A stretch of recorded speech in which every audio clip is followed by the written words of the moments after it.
मुअत्तज़ इब्न जौज़ी रहमतुल्लाह अलैह फरमाते, मेरे शहर का एक मालदार शख्स था तो एक बड़ी नागन खरीद के लाया। नागन सोने का अंडा देती थी नागन, और अंडा सोने का अंडा देती थी।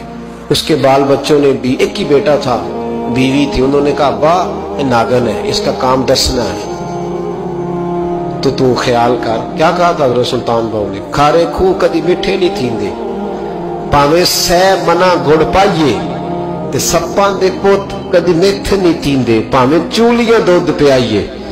इसकी फितरत में डसना है। तो ये डसेगी, बात खत्म हो गई। का नहीं, सोने का अंडा देती है। रख लिया घर में। बकरी रखी हुई थी, पालतू बकरी, बकरी को नागन ने डस लिया, बकरी तड़प के मर गई। बीवी और बेटा कहने लगे ख्याल कर, बकरी को डस लिया ना उसने कहा बकरी कितने की? का 6 दिनार की। सोने का अंडा कितने का? 50,000 दिनार का। तो कहने लगा छोड़ो, अंडा तो मिल रहा है ना, अगरचे नागन है, अंडा तो आ रहा है ना। कुछ दिनों के बाद घर में घोड़ा रखा था, घोड़े को डस लिया, तड़प के मरा घोड़ा। उसको फिर समझाया बीवी और बेटे ने कि बस कर दे, ये नागन है, ये डसेगी। उसने कहा घोड़ा कितने का? 20 दिनार का। तो अंडा कितने का?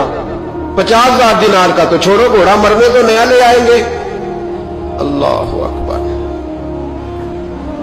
एक नौकर घर में रखा था जानवरों को चारा डालने को। अचानक उसने चारा जो उठाया तो अंदर वो नागन बैठी थी। उसने हाथ पे डसा, गरीब ने चीखें मारी, चीखें। और गरीबों की चीखें लोगों को सुनाई नहीं ना देती। गरीबों की चीखें लोग दरवाजे बंद कर लेते हैं।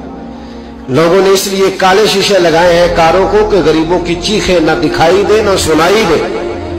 नागन ने डसा, चीखने लगा नौकर, लेकिन गरीब का खून भी सस्ता होता है ना। उसका सारा वजूद जहर से फट गया, लेकिन मालिक को तरस न आया। कहने लगा नया मुलाजम आ जाएगा। अब बीवी और बेटे ने पैरों में बैठ के समझाया कि बस कर दे, इसको छोड़ दे कहीं या मार डाल, ये नागन है। उसने कहा पागल हो गए हो, कभी सोने का अंडा देखा है? सोने का अंडा देती है। वक्त गुजरने लगा, चंद महीने सुकून के गुजरे, लोग बात भूल गए। एक दिन सवेरे सवेरे कमरे से मां के रोने की आवाज आई, और जब अम्मा चीखी, कामन दौड़ा तो कहने लगी ले तेरे सोने के अंडे बच गए। और वो देख मेरे बेटे को डस के बिस्तर से उतर गई है। वो देख मेरा इकलौता बेटा। अभी बेटे को उठा के तबीब के पास ले जाने ही लगे थे, वो अपने घर के दरवाजे तक पहुंचा था कि जनाब इजराइल पहले तशरीफ ले आए। अब जब वापस आया, बेटे का जनाजा बड़ा मुश्किल है बाप के लिए उठाना, बड़ा मुश्किल है, बड़ा मुश्किल। रोने लगा, चीखने लगा।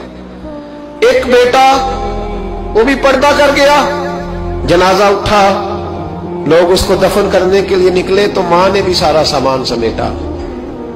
मां ने भी वापस आके कहने लगा तू कहां जा रही है? कहने लगी इस वेड़े में, इस सहन में मेरे बेटे की मौत हुई। यहां सोने के अंडे बचे पर मेरा बेटा नहीं बचा। मैंने उस आंगन को क्या करना है जिसमें सोना तो पड़ा हो पर बेटा मां पुकारने वाला हो ही कोई ना। मेरी तो सारी आरज़ुएं उजड़ गई, तेरे लालच ने हर चीज तबाह कर दी। कहने लगा मैं इसे मार डालूंगा, निकाल दूंगा। का क्या फायदा? तो खत्म हो गई बात। देख कदरा कुछ कदर न जाती, कीती खूब तसल्ली हूं, दुनियादार पुजारी जर दे, कुत्ते दे गल टल्ली हूं, अब क्या फायदा? बीबी निकली तो शख्स चौक में आया, डंडा लिया, नागन को मारा। और इब्न जौज़ी फरमाते हैं वो पागलों की जिंदगी बसर करता था। उसके दाएं बाएं सोने के अंडों का ढेर लगा होता था। वो लोगों को कहा करता था मेरे जैसे लालची न बनना, मेरे पास ना बीवी बची, ना बच्चे बचे, ना घर बचा, ना कोई वफादार बचा। हाँ मेरे पास दौलत बच गई। आज लोगों ने दौलत बचाई, दौलत बचाई, दौलत सगा भाई अलहदा कर दिया, बहन से मुलाकात तर्क कर दी, ये पैसे मांगती है। लोगों ने हर रिश्ता नाता तोड़ दिया, दौलत बचाई।